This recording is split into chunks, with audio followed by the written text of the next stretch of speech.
नमस्कार विद्यार्थी आणि पालक मित्रांनो, स्वागत आहे तुमचं पुन्हा एकदा आपले यूट्यूब चैनल में।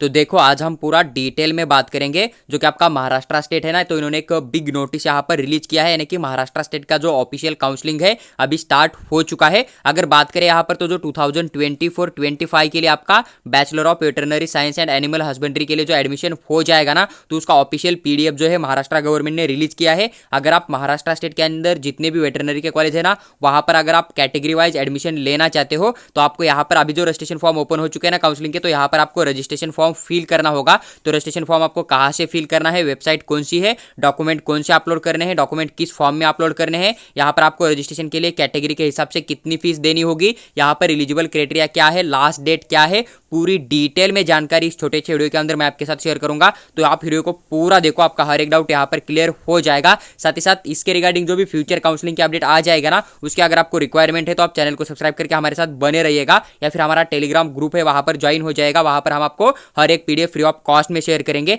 देखो यहाँ पर अगर सबसे पहले बात करें तो इन्होंने नोटिस रिलीज किया, इसके अंदर इन्होंने साफ साफ मेंशन किया कि आपका जो ऑनलाइन एप्लीकेशन फॉर्म है ना, एकेडमिक ईयर 2024-25 के लिए स्टार्ट हो चुका है। तो आपको यहाँ पर जो एप्लीकेशन फॉर्म फिल करना है ना, तो www.mapsu.ac.in के ऊपर जाके आपको काउंसलिंग का फॉर्म फिल करना पड़ेगा। आपको 25/6/2024 को स्टार्ट हो चुका है। लास्ट डेट नीचे इन्होंने मेंशन किया है, उसकी भी हम पूरी डिटेल में जानकारी करेंगे। ये आपका स्टार्ट डेट है, इस बात का आपको थोड़ा सा ध्यान रखना पड़ेगा। उसके बाद देखिए उन्होंने यहाँ पर एक एलिजिबिलिटी क्राइटेरिया मेंशन किया कि आपको एलिजिबिलिटी क्या क्या आपके पास होनी चाहिए। सबसे पहले तो आप 12वीं कक्षा के अंदर पास होने चाहिए। उसके बाद आपका मिनिमम 50% मार्क होना चाहिए यहाँ पर। अगर आप अनरिजर्व कैटेगरी के अंदर मतलब ओपन ईडब्ल्यूएस कैटेगरी के अंदर आते हो, तो अगर आप रिजर्व कैटेगरी के अंदर आते हो तो आपका 47.50% मार्क होना चाहिए। किसके अंदर? फिजिक्स, केमिस्ट्री, बायोलॉजी के अंदर। साथ ही साथ इंग्लिश आप यहाँ पर पास होने चाहिए, तभी आप यहाँ पर एडमिशन के लिए एलिजिबल हो जाते हो। रिजर्व कैटेगरी के अंदर वो सब कैटेगरी आती है, जैसे कि एससी कैटेगरी हुआ, एसटी कैटेगरी हुआ, VJ, NTB, NTC, NTD, OBC, SBC,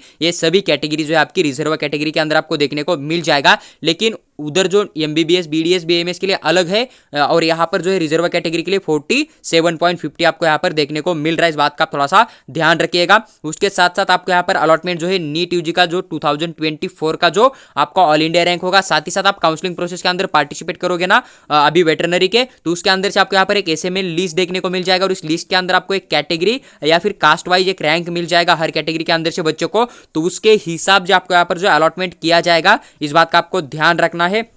उसके बाद अगर बात करें यहाँ पर फीस डिटेल के बारे में, अगर आप काउंसलिंग करना चाहते हो, रजिस्ट्रेशन फॉर्म फिल करना चाहते हो, आप अगर ओपन कैटेगरी में, ईडब्ल्यूएस कैटेगरी में आते हो, अनरिजर्व कैटेगरी में आते हो, तो आपको यहाँ पर 1000 रुपीज जो है काउंसलिंग का फीस पे करना पड़ेगा, जो कि आपका नॉन रिफंडेबल रहता है। सीट मिले या ना मिले कोई फर्क नहीं पड़ेगा, जस्ट आपका फीस आपको यहाँ पर पे करना होता है एप्लीकेशन फॉर्म फिल करने के लिए। उसके बाद अगर बात करें यहाँ पर रिजर्व कैटेगरी के लिए, तो आपको 700 रुपीज पे करना पड़ेगा। बाकी जो कि आपकी OBC, SBC, VJ, NTB, NTC, NTD या फिर एससी एसटी कैटेगरी के बच्चे ना, उनके लिए आपको यहाँ पर 700 रुपीज देखने को मिल जाएगा। आपको एप्लीकेशन फॉर्म ऑनलाइन फिल करना है, इसलिए आपको पेमेंट जो है यहाँ पर ऑनलाइन ही करना है। आप यहाँ पर debit card, credit card, internet banking, किसी भी ऑनलाइन पेमेंट गेटवे फैसिलिटीज होती है ना, फोन पे, गूगल पे, उसके थ्रू पेमेंट करके आप यहाँ पर अपना एप्लीकेशन फॉर्म जो है कंप्लीट कर सकते हो। उसके बाद देखो यहाँ पर आपको काउंसलिंग के लिए अप्लाई किस तरह से करना है। सबसे पहले आपको ध्यान रखना है कि बच्चे जो है ना, उनको यहाँ पर ऑनलाइन काउंसलिंग ही करनी है। आपको यहाँ पर ऑनलाइन फॉर्म फिल करके ही अप्लाई करना है, ऑफलाइन कोई भी एडमिशन आपका नहीं होने वाला। इस बात का आप थोड़ा सा ध्यान रखिएगा। उसके बाद देखिए यहाँ पर इन्होंने मेंशन किया है कि आप यहाँ पर काउंसलिंग के अंदर पार्टिसिपेट करोगे ना, तो उसके पहले आप यहाँ पर इनका जो ब्राउचर रिलीज हुआ है ना वेबसाइट के ऊपर, उसे आप एक बार डाउनलोड करके जरूर रीड कीजिएगा। इसका मैं पीडीएफ आपको टेलीग्राम ग्रुप के अंदर भी जरूर शेयर करूंगा। उसके बाद इन्होंने यहाँ पर वेबसाइट मेंशन किया कि आप इस वेबसाइट के ऊपर जाके अपना जो ऑनलाइन एप्लीकेशन फॉर्म फिल कर सकते हो। www.mapsu.ac.in आपको वेबसाइट देखने को मिल जाएगा, गूगल के ऊपर मिल जाएगा। आप घर बैठे भी फिल कर सकते हो, इस बात का आपको ध्यान रखना है। या फिर आप कैफे के ऊपर जाके भी अपना फॉर्म फिल कर सकते हो, या फिर हमारे थ्रू पेड काउंसलिंग करके भी आप जो है काउंसलिंग कर सकते हो, इस बात का आपको ध्यान रखना है। उसके बाद देखो यहाँ पर उसके बाद इन्होंने यहाँ पर मेंशन किया कि अगर कोई डॉक्यूमेंट आपका ऐसा है कि उसके एक से ज़्यादा पेज है, मोर देन 1 पेज देखने को मिल जाएगा, तो आपको पूरे के पूरे जो भी डॉक्यूमेंट है ना, उनका फोटो अपलोड नहीं करना है। एक से ज़्यादा पेज होगा तो उसका आपको एक पीडीएफ बनाना है, या फिर उसका एक जेपीजी फाइल बनाना है और उसे अपलोड करना है। मान लीजिए कि आपका कोई डॉक्यूमेंट है, जैसे कि आपका लिविंग सर्टिफिकेट होता है, तो आपका एक पेज के अंदर हो जाएगा, तो आप उसे सीधा फोटो भी डालोगे, कोई प्रॉब्लम नहीं हो जाएगा। लेकिन मान लीजिए कि आपका एडमिट कार्ड है नीट का, उसके 2-3 पेज देखने को मिल जाता है, तो उसका फोटो वहाँ पर नहीं चलेगा।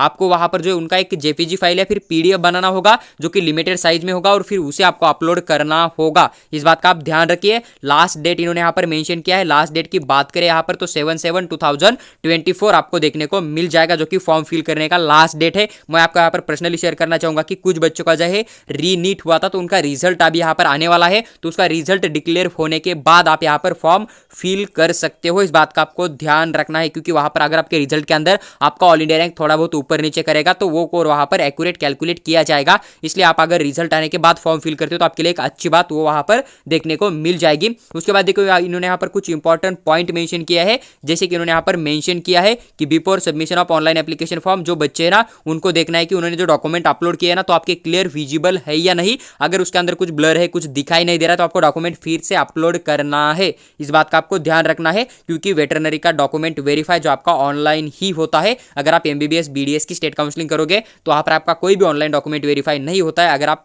थोड़ा अंदर डालोगे, ब्लर डालोगे ना, तो भी आपका वो एक्सेप्ट किया जाता है। लेकिन उन्होंने यहाँ पर मेंशन किया है कि अगर आप यहाँ पर क्लियर विजिबल डॉक्यूमेंट नहीं डालते हो तो आपको यहाँ पर फिर रीसबमिशन के लिए फिर एक बार बोला जाएगा। उसके बाद देखो यहाँ पर इन्होंने मेंशन किया है कि इनकेस एनी कैंडिडेट्स अगर फिल करता है एक से ज़्यादा एप्लीकेशन फॉर्म, तो आप लास्ट में जो एप्लीकेशन फॉर्म फिल करोगे ना तो वही आपका कंसीडर किया जाएगा। मान लीजिए कि अभी आप आज फॉर्म फिल करते हो, उसके बाद आप रिजल्ट आ जाएगा न्यू, वहां पर आपका कुछ स्कोर अगर इंक्रीज होता हुआ नजर आ जाएगा या फिर डिक्रीज होता हुआ नजर आ जाएगा, तो वहां पर आप अगर उसके बाद 2 या 3 तारीख को फिर से फॉर्म फिल करोगे ना तो फिर आपका जो लास्ट में आप फॉर्म फिल करोगे ना तो वही आपका कंसीडर किया जाएगा। मतलब आप रजिस्ट्रेशन फॉर्म एक बार फिल करते हो, उसके बाद डबल एक बार फिल करोगे, फिर थर्ड टाइम करोगे ना तो उस टाइम आपका जो लास्ट में फिल हुआ है ना वही एक्सेप्ट किया जाएगा। इन्होंने यहाँ पर इस पॉइंट के अंदर साफ साफ मेंशन किया हुआ आपको देखने को मिल जाएगा। उसके बाद देखो इन्होंने यहाँ पर मेंशन किया है कि रिसबमिशन ऑफ डेफिशिएंट डॉक्यूमेंट, मतलब ये क्या होता है। मान लीजिए कि अभी आप फॉर्म फिल करोगे 7 तारीख तक, इसके अंदर अगर आप कोई डॉक्यूमेंट अपलोड नहीं करते हो, कोई डॉक्यूमेंट भूल जाते हो अपलोड करना, मतलब आप कैटेगरी के अंदर से फॉर्म फिल करोगे, जैसे कि NCL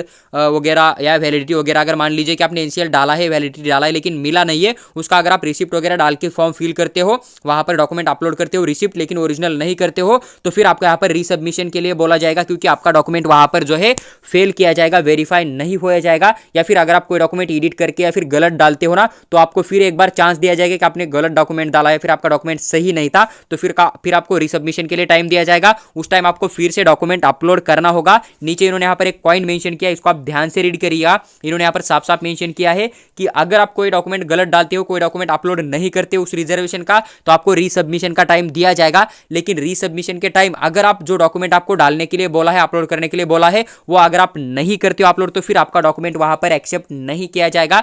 भले आपका स्कोर कितना भी ज्यादा क्यों ना हो, आपका अलॉटमेंट भी क्यों ना हो कॉलेज, लेकिन जब ऑफलाइन जाओगे तब आपका वो डॉक्यूमेंट आपके पास होगा, ओरिजिनली होगा ना, तो भी आपका वहां पर नहीं लिया जाएगा। तो आपको डॉक्यूमेंट जो वेरीफाई है ना आपका पूरा का पूरा ऑनलाइन हो जाएगा वेटरनरी के लिए। इस बात का आपको ज्यादा ध्यान रखना है। रीसबमिशन डॉक्यूमेंट आपको दिया जाएगा ना, उसके बाद वो डेट चला जाएगा, तो फिर आपका कोई भी डॉक्यूमेंट आपके पास कितना भी अच्छा रिजर्वेशन का डॉक्यूमेंट क्यों ना हो, वो आपका एक्सेप्ट नहीं किया जाएगा। तो देखो जो भी जानकारी थी मैंने पूरी विथ डिटेल एक्सप्लेन करके आपके साथ शेयर किया है। लास्ट पॉइंट यहाँ पर यही देखने को मिल जाएगा कि अगर आप एप्लीकेशन फॉर्म फिल करते हो फिर काउंसलिंग करते हो, तो आप जो भी कॉलेज है उनके कॉन्टैक्ट नंबर यहाँ पर इन्होंने साफ साफ देख के रखे हैं। जैसे कि नागपुर का कॉलेज है उसका भी नंबर आपको यहाँ पर देखने को मिल जाएगा। उसके बाद यहाँ पर मुंबई वाला कॉलेज है उसके भी नंबर मिल जाएगा। उसके बाद देखो सिरवल का कॉलेज है, उसके बाद देखो यहाँ पर परभनी का है, उदगीर का है। तो आपका जो भी नियर बाय कॉलेज आता है ना तो उनके साथ बात करके भी आप अपना एप्लीकेशन फॉर्म फिल कर सकते हो। वहां पर आपको वो भी गाइड करेंगे कि आपको एप्लीकेशन फॉर्म किस तरह से फिल करना है, आपको काउंसलिंग किस तरह से करनी है। आप यहाँ पर इनके वर्किंग टाइम के अंदर आप जाके सीधा इनके साथ बात भी कर सकते हो। वर्किंग डे जो होता है, वर्किंग टाइम जो होता है ना डे के अंदर का,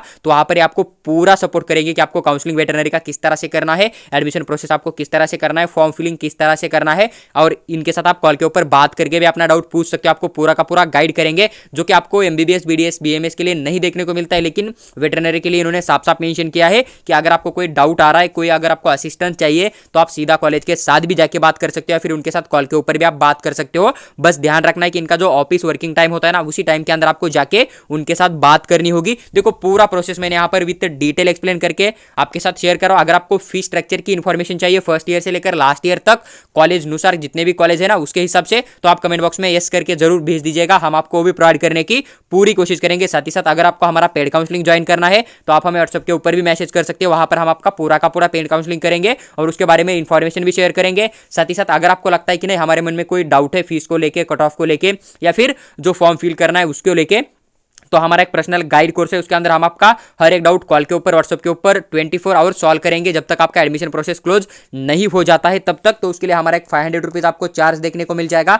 आप व्हाट्सएप के ऊपर पेमेंट करके स्क्रीनशॉट भेज दीजिएगा, वहां पर हम आपको पर्सनल नंबर शेयर करेंगे और पूरा एकदम गाइड करेंगे लास्ट तक, जो कि 2024 का एडमिशन प्रोसेस क्लोज नहीं हो जाता है तब तक